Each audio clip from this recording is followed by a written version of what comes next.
Have you guys seen it? Yeah, New York Times just bought it. You play? Yeah, so New York Times just bought it, but about 2 weeks ago, one of my friends, he's a great mobile app developer, bootstrapper. He basically was like, oh, Wordle is going viral and there's no mobile app that everyone's using. So like the Wordle guy had put out this crazy story. He put out this story about how he was peer. He didn't want to monetize it. It was just a toy for his girlfriend. It went viral out of nowhere, which I don't know if I believe because he works at Mischief and like I'm not sure I totally buy that story. But that was his story to the media. So my friend was like, holy shit, there's a huge opportunity for someone to build the mobile app. This guy doesn't own the trademark of the name. It's kind of like riffed off an old game show. So my friend built an app over the weekend, called it Wordle the app. Went viral. So basically like over the weekend got like 30,000 organic downloads, was top of the app store. And my friend's one of these guys who likes to build in public. So he tweets everything, he always has.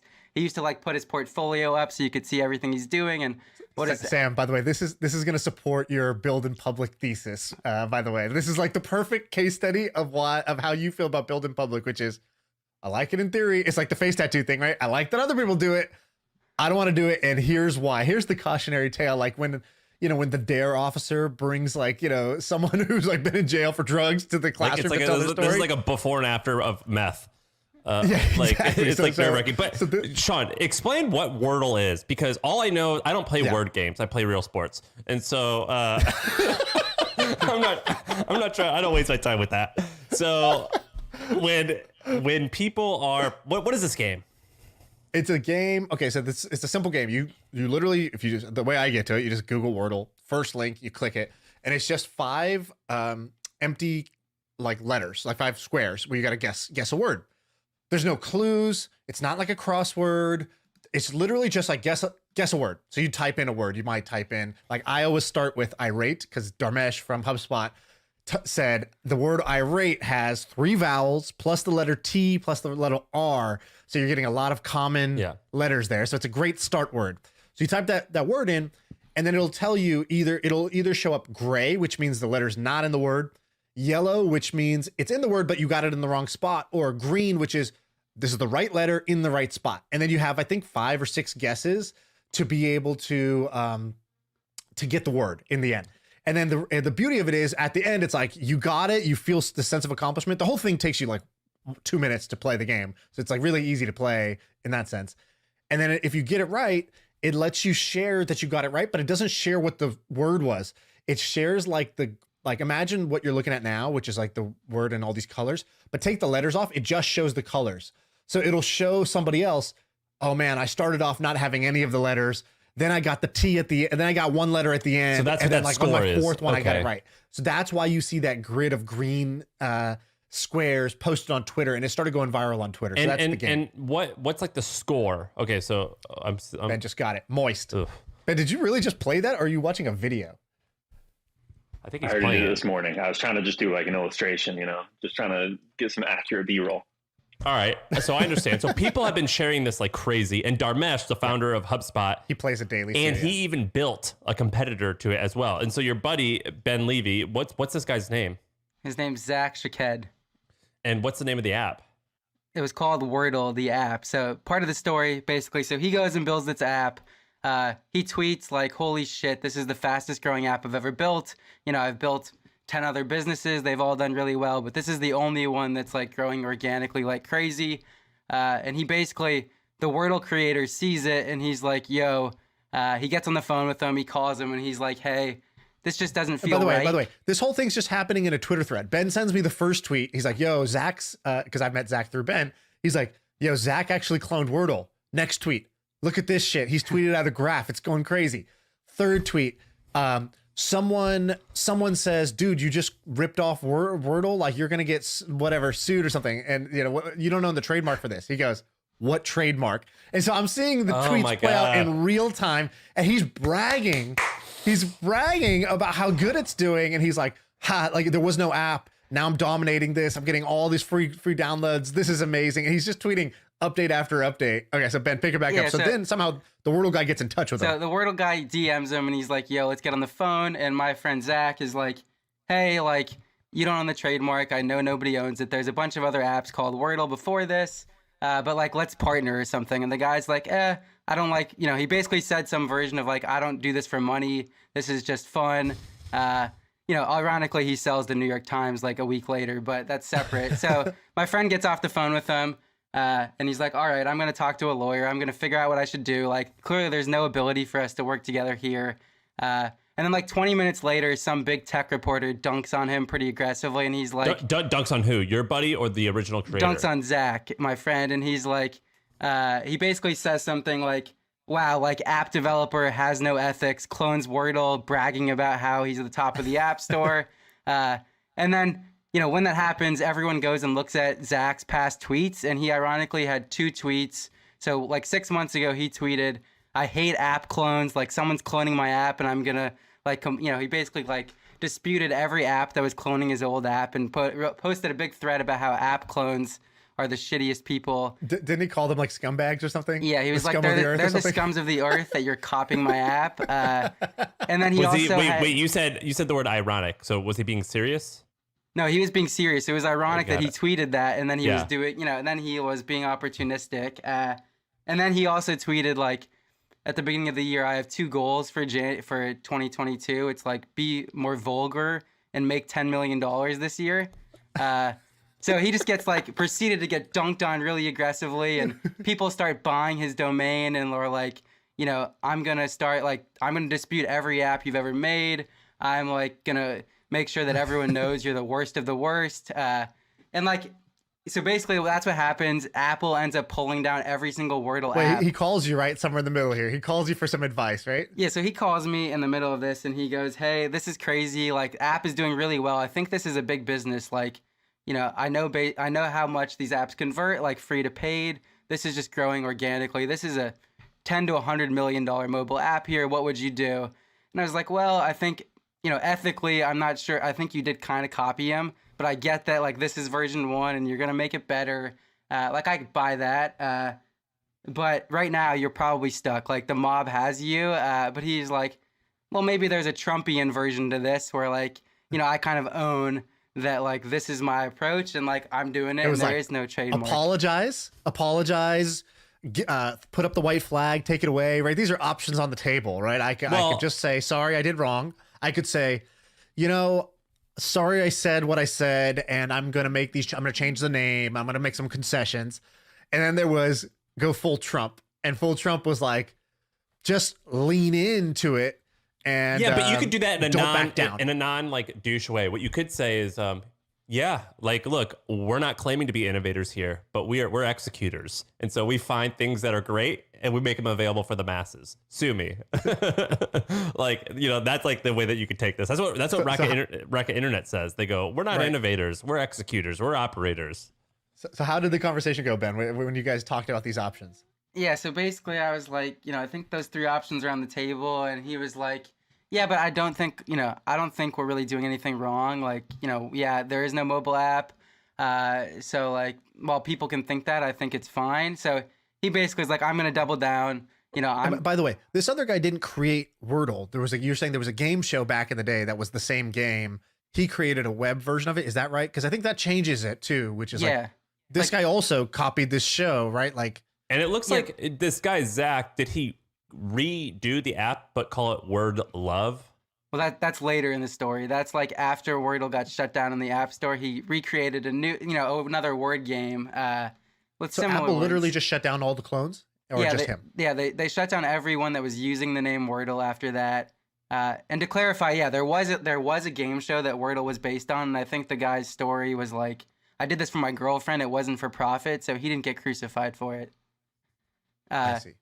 So, and what did Apple say? Why did they say they could just take down all these things? Or you don't know why they just took it down? There was no statement. They just took down every Wordle app and said, you don't own this trademark. Like, you're being taken down because we decide what we do with the App Store. So I'm not a lawyer here, obviously, but I've done some trademarky stuff, and I'm almost positive that someone's going to correct me, but I'm almost positive that even if you don't own the trademark, if you're like, and you can make the argument, if you're like the first or the most popular, and if there's like a general consensus that like, yes, when people think of this name, they think of you, and these other clones or these other people are trying to like steal, act like they're you, the courts tend to favor your side, even if you don't own the trademark. Yeah, So, that- like, yeah. just because they don't literally have that trademark, there is probably some, like, you know, you would probably win. Yeah, I think that's probably true, and like he knew that. Like there was some argument that there's been other apps called Wordle, but it was pretty clear that like they would have a good case. So he proceeds to kind of double down on it, gets dunked on aggressively. Like basically, you know, he doubles down a little bit, like says like no, like this is based on the game show. You don't own a trademark. I'm looking at it now. Versions of that, and then it goes completely viral. Like 10,000, you know, it gets like 10,000 people in the tech Twitter circle are dunking on him. There's Wait, articles. can we stop for a second?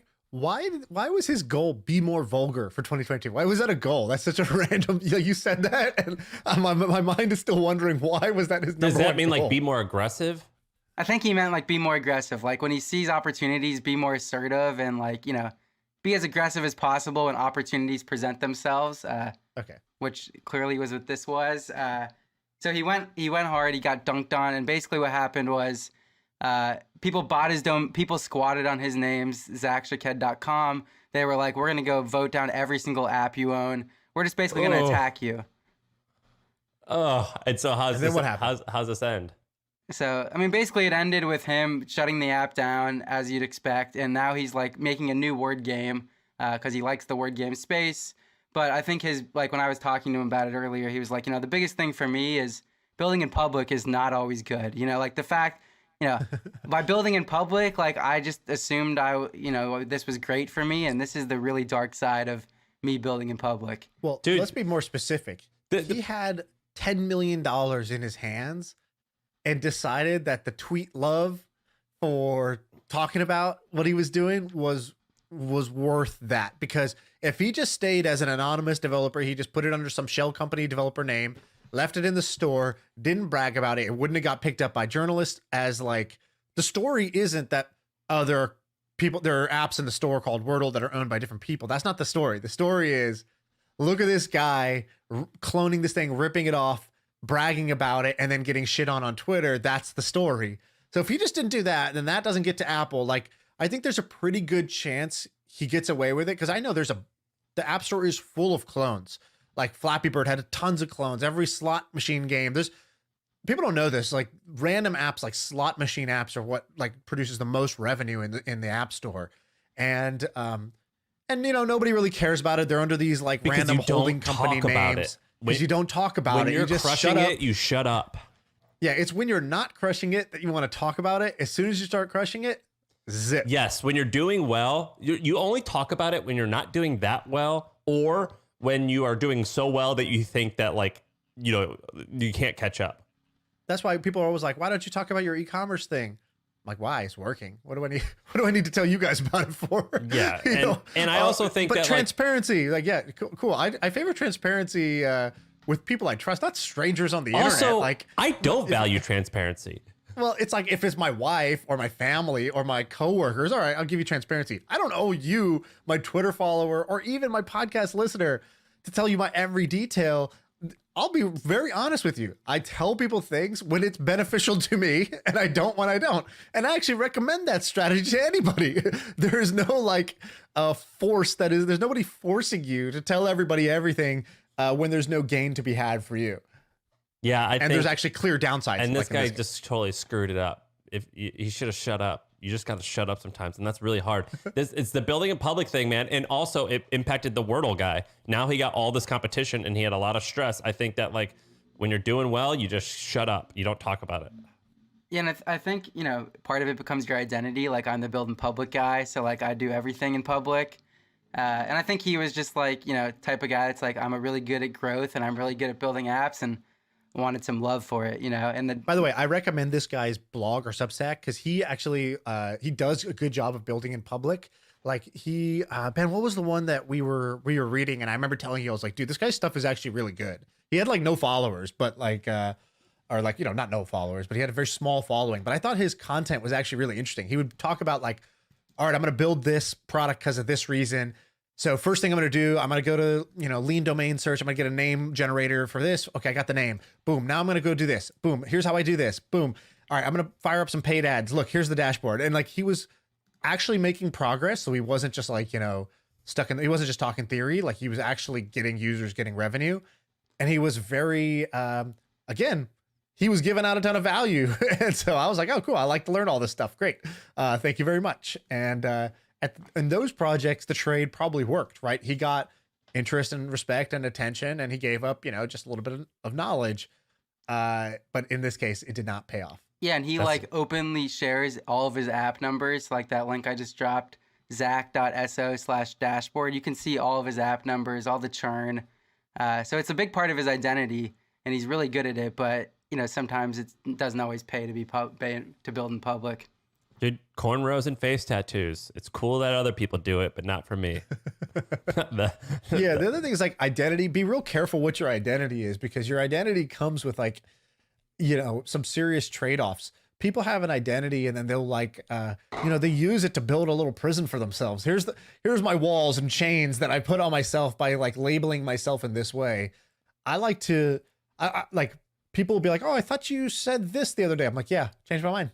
Speaking, well, listen, done. Speaking of prisoners and building an identity, I saw that someone did a survey, like a reputable source, but I forget who, did a survey, and they asked young folks, Gen Z, who they follow for crypto and NFT advice. And it was like, I think they surveyed hundreds of thousands of people.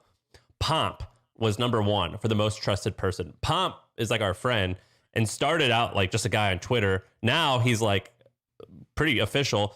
How on earth does this guy do so much? So he's got a 200,000 person email list who he talks to, I think, every day. Every day. He's got a daily business show. And I think he has like multiple hours of like YouTube. 3 hours. It's a professionally produced morning show, meaning like he's there on camera with his brothers. They got an agenda, a rundown of stories they're going to cover. It's like a news show, business news show. I think it's called The Business News Show or some shit like that. The best business show. And he does it for multiple hours in the morning, every morning. And Jesus. I think I was with him and his wife a while ago, and she was joking. She's like, man, he writes all of it. I don't know how he does it, but he writes really fast. How on earth does this guy have this much output? I have a tremendous amount of respect for that, because I know how hard that is. And I know there's not usually people I look at and I say, I couldn't do that. And I know when I look at that, I couldn't do that. There's no way I could maintain that level of output. At the same time, I would not want to do that. That is not a prison I want to build for myself. I don't think he's going to be able to keep it. He won't be able to sustain that for more than 2 or 3 years. Yeah, that's crazy. He's got like an empire. How big is his empire, you think? You think he's making more money from selling stuff as opposed to actual Bitcoin? We've speculated on this before, so let's. I don't know if we've kind of done this before. You want to do it again? Yeah. Okay. Okay, fair enough. So he's got a couple components, right? He's got the paid Substack. So he's got the free. There's like a free version of it, but the daily one I think goes to a paid group. Ben, do you know roughly what the paid size is? I think it's something like 70,000 people paying like $10 a month or something like that. I want to say it's like 70K ish. So that would be what, 700,000. By the way, the I don't do public math. That was stolen from Pomp. Pomp said that. I thought it was fucking hilarious and stole it because I just think it's amazing. It's an amazing rule to live by. So he's got about 200,000 people total on his list, and he's got, I think, 70 that are in the paid group. So let's just call it that. Then he's got a job board. I think the job board we had either heard or we had kind of investigated, looked like it was doing about $1 million a year. That's cryptojobs.com or something. So then he said, all right, you learn about crypto from me. You want to work in crypto? Boom. He also has sponsors on all the newsletters. So at the end of every newsletter, it's like, thanks to these 10 companies. He like rolls the credits. And if I had to guess, that would be if he has 200,000 free subscribers, that'd be around between $100,000 to $200,000 a month in sponsor revenue. So we're at that. I think what we've just added up to is about $2 to $2.5 million a year. And then that stuff. His videos, courses. He does about $1 million a year on his Bitcoin course, which I don't think he even shows up for, or maybe he does, but like I think he's got teachers. It's like pretty automated. So let's add another $1 million there. That's, let's say $3.5 million on the course. Then there's investing. So investing is probably where the real money's to be made. Very hard to say kind of what both crypto investing, so like buying Bitcoin and other tokens, as well as investing in companies that serve the crypto economy. That's kind of like, and he had a fund. The fund was pretty big. Ben, how big was the fund? But he closed it. He returned all the hundreds investors' of millions money. of dollars. 100? No, that was the fund he was at before this. Right. I think Sorry. his personal fund, which is like the pop rolling fund or whatever, Oh yeah. I think was like 25 million a year or something like that, which is the equivalent of a $100 million fund.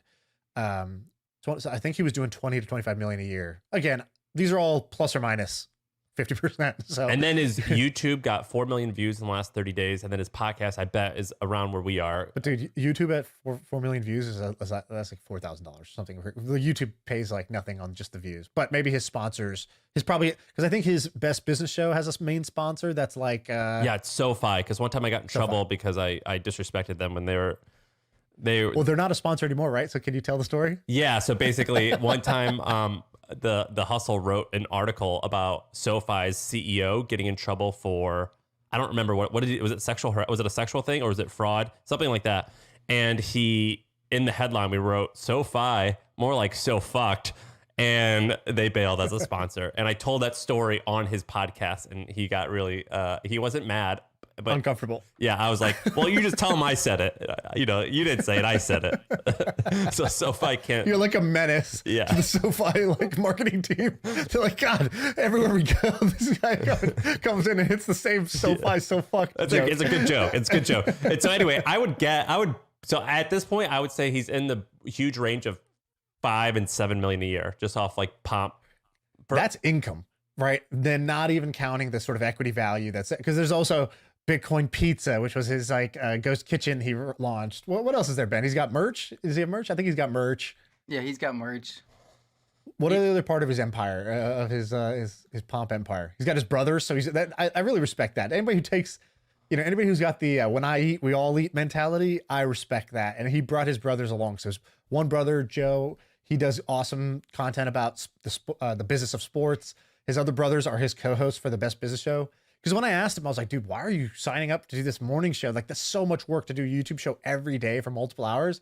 He's like, yeah, but I'm just like, it's me hanging out with my brothers, shooting shit, busting each other's balls and talking business. Like, that's kind of what I would, like, if I just said, what's my ideal life? It's like, oh, just hang out with my brothers and like, I mean, I get it. I could do that. The problem is like, let's say you want to take like a 3-week vacation, Yeah, there's a difference between I like to do it and I have to do it. Right. And he's in the have to do it. It seems like right now where you're committed to a schedule.